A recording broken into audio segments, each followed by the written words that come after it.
Hey, when there's a question in the chat, how would you like me to kind of bring that up? Are we just going to do kind of questions at the end? Yeah, I think we can. We'll have time for questions, but I guess if anybody wants to bring something up at a certain point, we can stop and take questions too. All right, sounds good.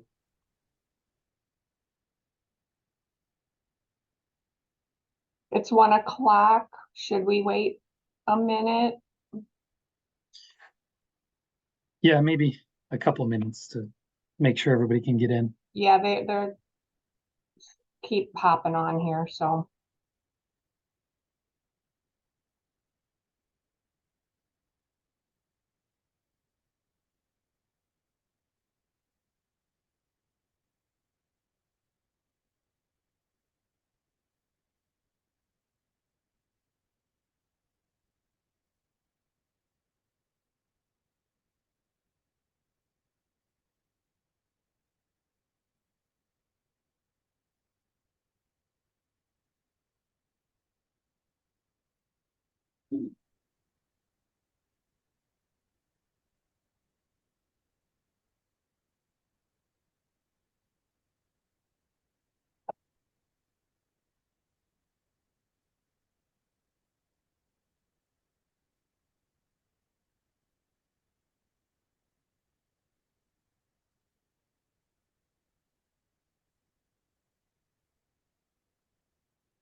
I think we're okay to start. Okay.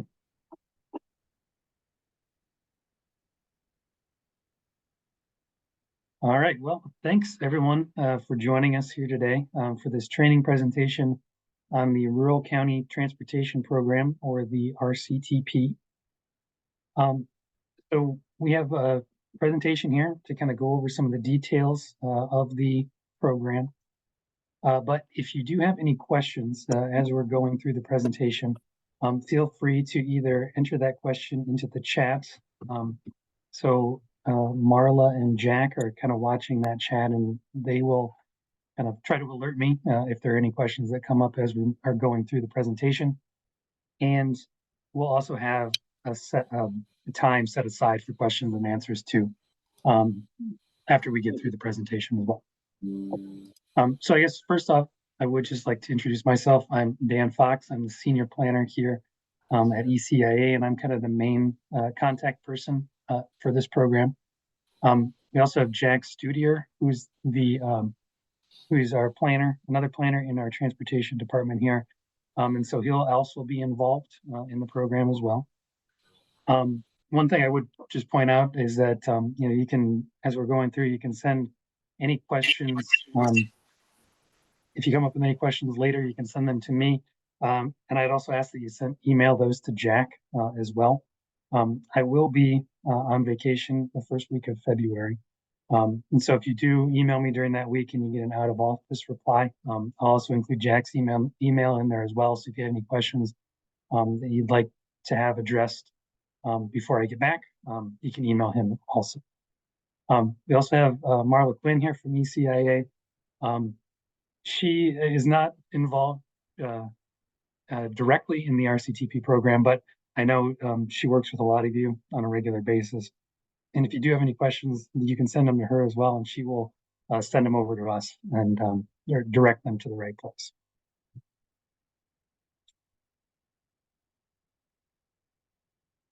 So for our goals here for our training presentation, first is to provide an overview of the RCTP.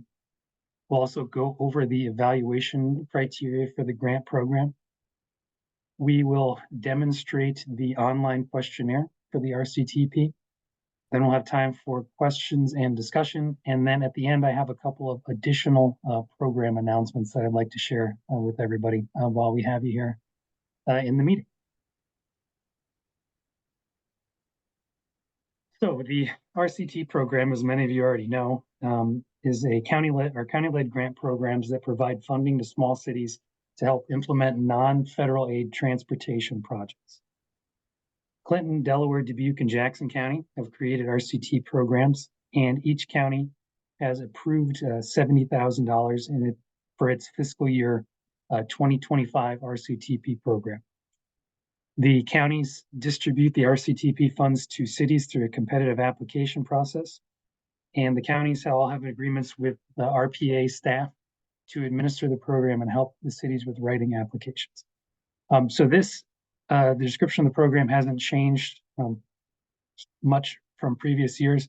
I will point out that last year there was some money taken out of the $70,000 from each county to provide local match to another grant program. That is not the case this year, so there will be $70,000 available for the fiscal year 25 RCTP program. So the maximum annual RCTP award to a city is $25,000. RCTP will fund a maximum of 80% of the total project costs, and the city must secure funding for a minimum of 20% of the total project cost. So for a little example here of the local match, if a city was intending to apply for the $25,000 amount from the RCTP program here, the local match that they would need to have to get to 20% would be $6,250, making the total project cost $31,250. So we just have to have a minimum of 20% here on the local match side. That percentage can go higher, and actually the score, it helps your score if it goes higher. But I just wanted to make sure that everyone's aware that you do have to have at least 20% local match for your project. So eligible projects. The program guidelines for the RCTP programs all have a list of eligible projects that's also included here on the slide. So there are 7 categories of eligible projects, and then there's also an other category. So if your project that you have doesn't fit into one of those eligible project categories, you may still be able to apply. We just ask that you contact your county engineer, tell them the project that you have, and make sure that it's going to be eligible before you apply. So, as soon as possible, try to get a hold of them and make sure that your project's going to be eligible. So the main thing on project eligibility is these really need to be we're looking for transportation related projects. The most common ones that we have here on the list are reconstruction, resurfacing, crack filling, pothole filling, that sort of thing. And then also we have safety improvements, and that sort of thing. So just make sure that your project fits into one of those eligible categories, or you get approval from your county engineer to go ahead with the project that's not there. So the application. So to apply, cities must complete the following items before the application deadline. Number 1 is to complete the online questionnaire, which we'll have a little demonstration of later here in the presentation.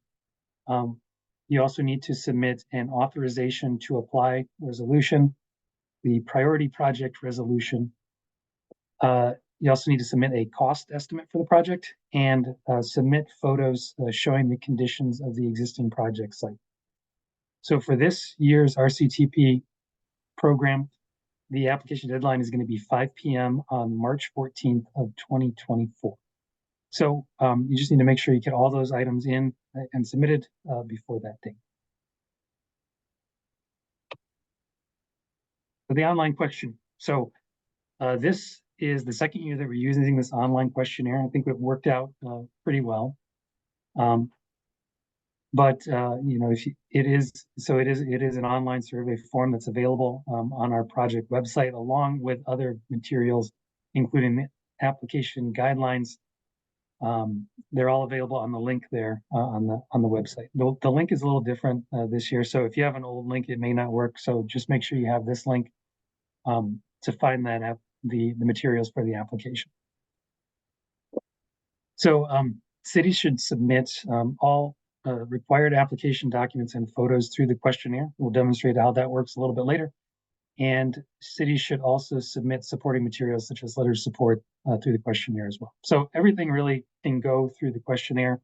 If you do have any issues with it, though, you can always email us and let us know. Sometimes, if you have a larger document or something like that, it may, cause problems with the questionnaire. So again, just always let us know through email. We'll, if something's not working, we'll figure out a way to make it work. So the timeline for the application and the process for approval. This is the timeline here on the slide. Starting now in January, we're conducting this training workshop. So this is kind of the first step in our process. Then between February and March 14th, the cities will work on completing the online questionnaire and submitting all the required materials. So the resolutions, cost estimates, and photos, those all get submitted by 5 p.m. on March 14th. Then from February and April, RPA staff are going to be working on putting those applications together, compiling everything. Then between April and May, we will form the ranking committee that's going to review and rank all the applications. Then we'll have a meeting of that committee. They'll go through and rank all the applications. Once that's done, we'll submit a ranking memo to the county board of supervisors in each county, and they will approve the funding awards for the projects, hopefully in the first week of June.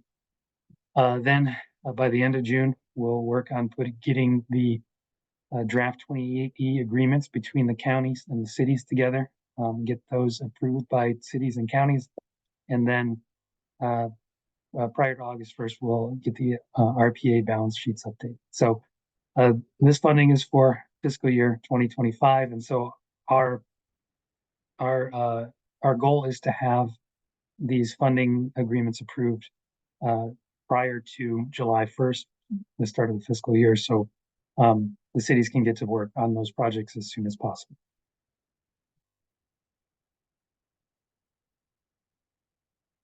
So that is the overview of the process. Now we'll move into the project evaluation criteria.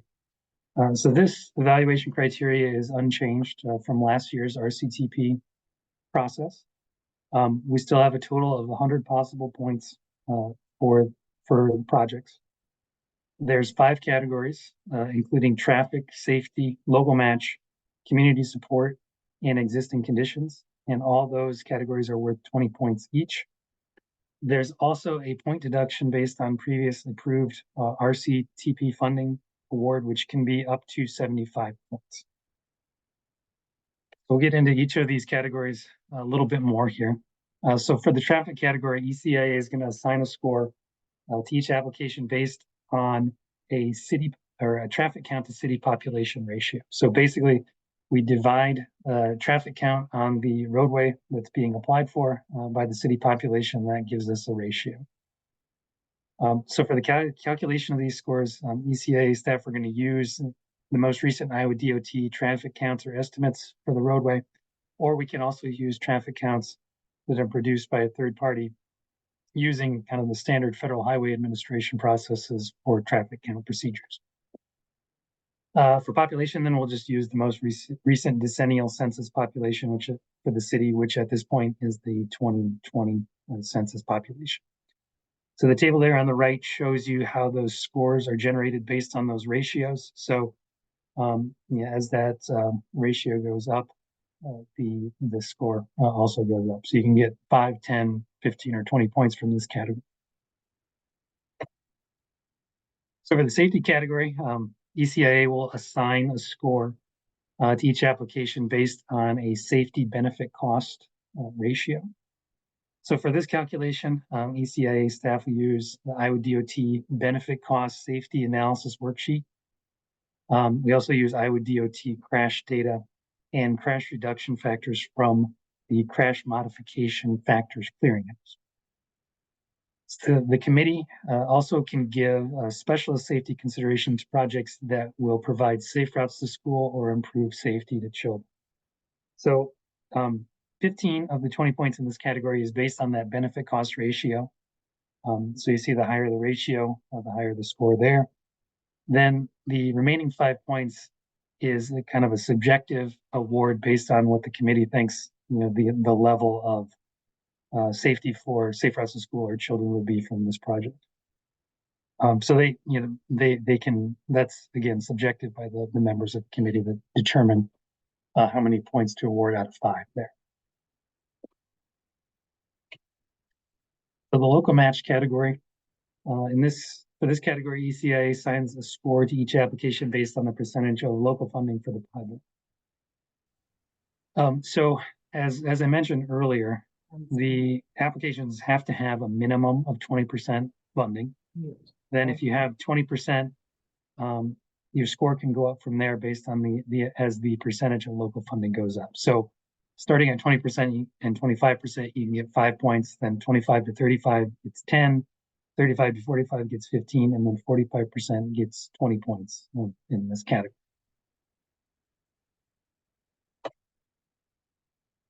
So for the most part, the previous evaluation categories have been based on data, and those are just a score that comes out based on the numbers. The final 2 categories are subjective categories that are based on scores awarded by the members of the project ranking committee. So for the community support category, the committee can award between 0 and 20 points based on the level of community support demonstrated in the application. So applicants can demonstrate community support by submitting letters of support from community members, businesses, schools, churches, or other organizations. You can also submit signed petitions, meeting minutes, newspaper articles, or really any relevant documentation that shows that there is community support for this project.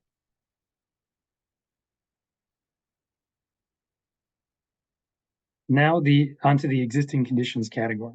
So in this category, again, it's a subjective one that the ranking committee members can award 0 to 20 points in this category based on the conditions of the existing infrastructure and project area.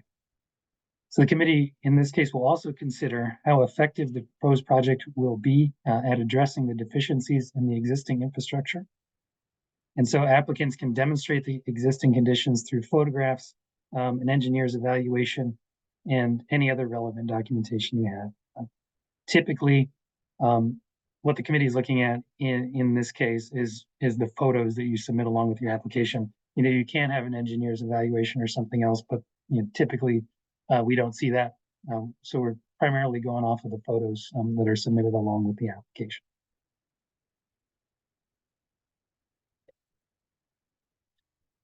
And finally, the last category we need to talk about here is the point deduction based on previously approved RCTP funding awards. So in this case, the points will be deducted from applications where the applicant has received RCTP funding in the past 5 years. So it's kind of a sliding scale here that starts from if you were awarded funding 1 year ago, you have 75 points taken off. Then, each year after that, that number of points deducted goes down. So 2 years is 50, 3 years is 25, 4 years is 10, and then after 5 years or more, there's no point deduction taken off.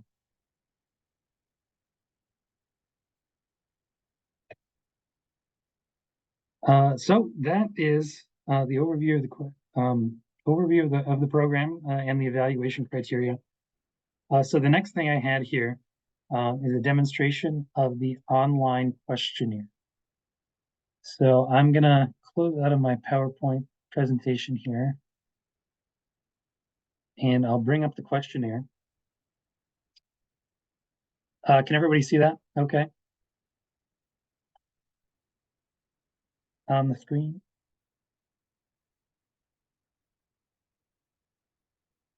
Is that showing up for everybody there?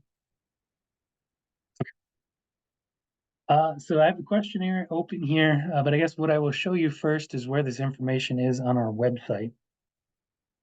So as I mentioned, this page got moved around a little bit from the previous year. So I'll start here and show you. If you go to our homepage, and up here at the top, if you go to grants/RFPs, Under RPA grants, you'll find the Rural County Transportation Program, RCTP here. So you would click that. And then, as I mentioned, all the information that you would need to apply for this program is available here on this page. So you have the program guidelines here for each county. Also, the notice of funding opportunity is here as well. The online questionnaire, you'd click this link to go to that. We also have some sample documents, so sample resolutions, sample funding agreement. The sample funding agreement only comes into play if your city gets awarded a grant. So you don't need to worry about that until after funding, until your community has been selected for funding. The RCTP training, so just information about this training here today. We're recording the video of this training, and we'll also be posting it here, so if you want to go back to it later, we'll include the slide presentation as well there. And then history of the RCTP program. So if you click here, that gives you just a rundown of all of the RCTP grants that have been awarded by year in each county. So if you click here, you go to the questionnaire. I already have it open here. Basically what you need to do is start by filling out the name of your city. So I just have a test city entered in here. Location of the project. So an example here is Main Street from First Avenue to Third Avenue. The more specific you can be on the location, that just helps us be able to find things a little bit easier. The next item here is a text box. Why does your community need this project? So just, a general explanation here. I think it's limited to 1,000 characters, but just a description of the project itself and why it's important to your community. Next is the project timeline. So this doesn't need to be extremely detailed, but we'd like to know when you'd like to start the project and how long it's expected to take within the number of weeks. So here, just the example I have, start construction in August of 2024. The project is expected to take 3 weeks to complete. So something like that. Next section is project cost. And this has a reminder that the local contribution has to be at least 20% of the project cost. So I use that same example that I had in the slides.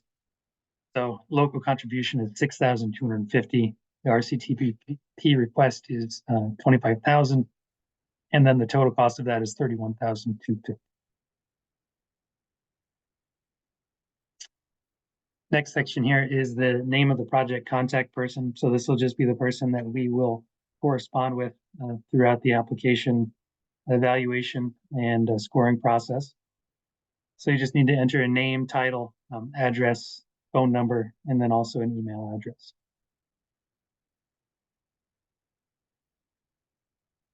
The next section here is the document upload and photo section. So the nice thing about this form is that everything's drag and drop. And so I have a few example documents in a folder here. But all you have to do to upload documents to this section here is to just drag and drop them in. So you have our sample authorization to apply resolution dropped in there. Sample priority project resolution there. There's sample cost estimate. And then photos. So you're allowed to upload 10 photos at a time here. So you just keep dropping them in there, and it shows you how many photos you have. So you have 2. So the next one would be the third one. Gives you a little preview of them there. So you have 10 allowed. So we just have 4 for this example. And then other supporting documents. So just this is a sample support letter we drop in. For any of these documents, if you want to upload a PDF Word document, they should all work without a problem. Unless, like I said, there's a large file or something like that can create some issues. But for the most part, everything seems to work pretty well and go pretty smooth. So that's the questionnaire. The one last thing that I will add about that is that you don't have to submit this all at one time. If you look here, the only question with a red star beside it that's required The only required questions are the name of the city and your email address. The rest of these are all optional. So you can go ahead. We just want to, as long as you enter the name of the city and your email address, you should be able to submit this multiple times. So if you don't have one of your documents ready to go when you submit other things, don't worry about that. You can just go ahead and hit submit. Everything will go through. And then once you get that, say you're waiting on the resolution, once that gets approved, you can go ahead and submit that at a later date. Just make sure you enter the name of your city the same each time. That allows us to make sure that everything gets linked together and gets connected with the proper application.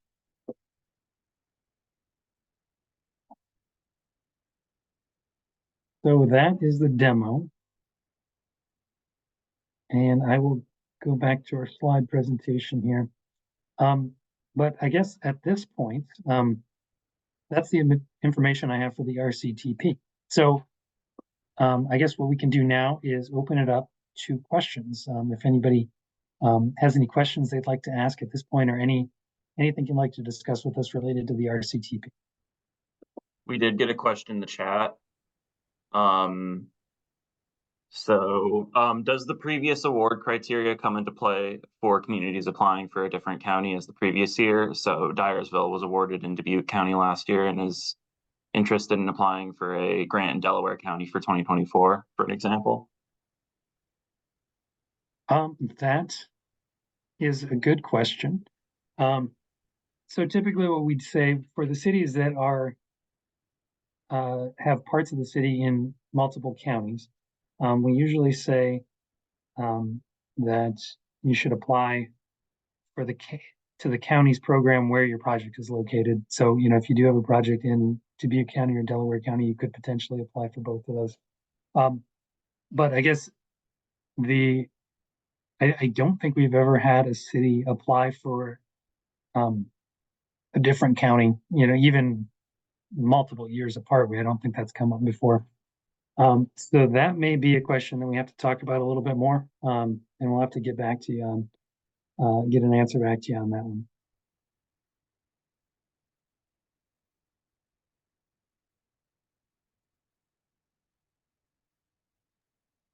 Anything else? Any other questions?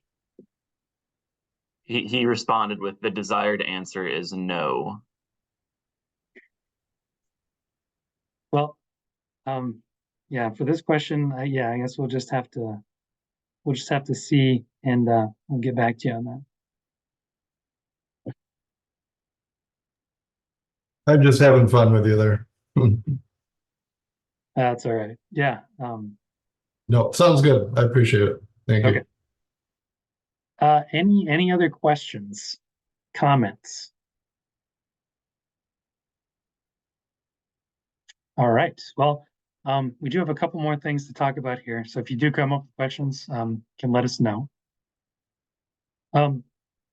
We do have some additional program announcements here that are not related to the RCTP. But the first one here is another grant program that we're going to be sending out notices for here still this week. So it is the RPA 8 Transportation Alternatives Program, or TAP program. So this is a grant program. This one is you would be applying for federal funding from federal TAP program, and the primary eligible activities for this program are generally bike and pedestrian facilities and recreational trails. So those are the main ones. There are a few other eligible activities that I encourage you to take a look at the program guidelines for, but primarily looking at bike and ped, recreational trail type transportation projects here. So this is for total funding available for fiscal year 2024 to 2028 is $1.2 million. And the maximum award is up to $250,000 for a project. So as I mentioned, these are federal funds, so keep that in mind. You do have to go through the federal requirements with this funding. And there is a 20% local match required for this. We'll be sending out the notices today or tomorrow, and these applications are going to be due by 5 p.m. on March 7th of 2024. So again, another program to keep in mind that you could potentially apply for. This program is limited to cities within the RPA area. So I know there's a little bit of overlap on the RCTP with DMATS area cities like the city of Piasta, for example, that's eligible for RCTP would not be eligible for this RPA TAP application program. So keep that in mind as well. I just wanted to add that I can write these applications too. So if anybody has a project, let me know. Thanks.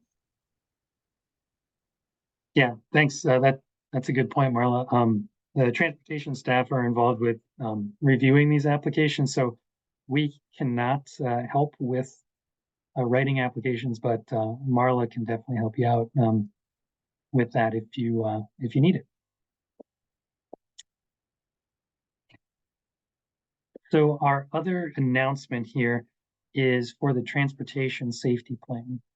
So ECIA is working with Intrans, which is the Institute for Transportation at Iowa State University, to develop a transportation safety plan for 58 cities within the ECIA region. So you may have heard us give updates about this program before. This is the project that's being funded by the Federal Safe Streets and Roads for All grant, or the SS4A grant. It's taken us a little while to get through all the funding agreements and that sort of thing, but we're finally ready to kind of kick this program into high gear here. And so we will be sending out information to cities also this week on this program. So the goal for the plan is to eliminate roadway fatalities and serious injury. So the plan will be looking to improve roadway safety by identifying roadway safety issues, developing solutions to those issues, and looking at opportunities for securing funding for their implementation. So as I mentioned before, the federal SS4A program funded this grant for development of this plan, but there's also SS4A grants for project implementation. So our hope is that we're going to be able to identify projects through this grant program that we can turn around after the planning process is done and be able to apply for implementation funding to get some of those projects constructed. So as I mentioned, an email is going to be going out to cities this week. We're going to be requesting a couple of things from you. The first is to identify project contact people. So we're asking you to identify one project contact person who's going to be sort of our point of contact with the city on this project. And then we'd also ask that you provide us with contact information for anybody else you want to include on the project. So we'll leave it up to the cities to decide who they want to identify as contact people for this project.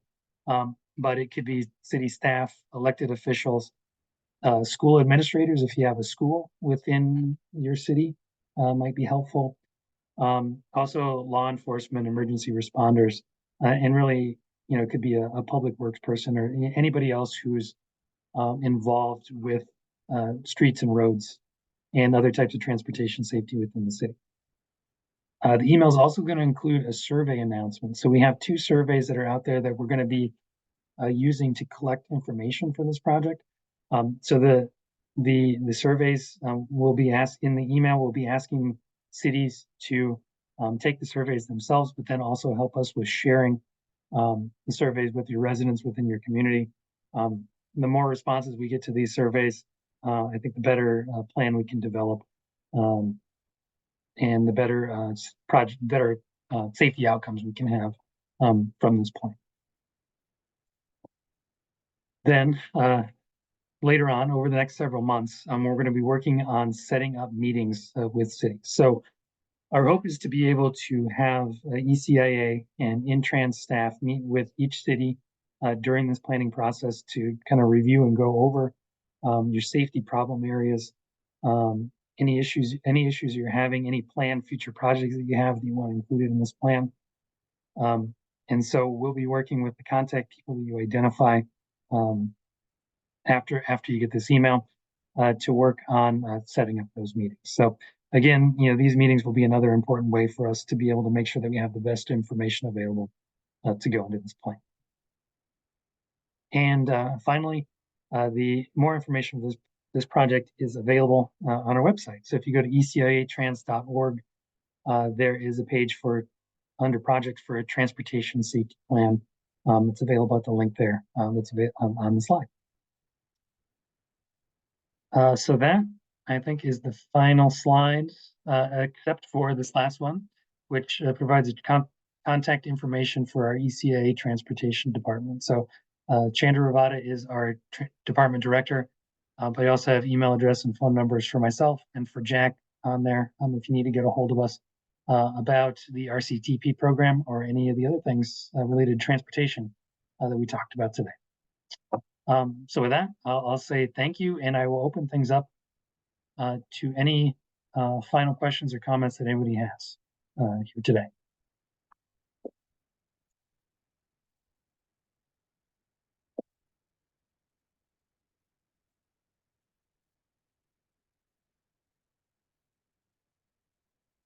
All right. Well, if we don't have anything else, I guess I'll thank everybody again for coming today.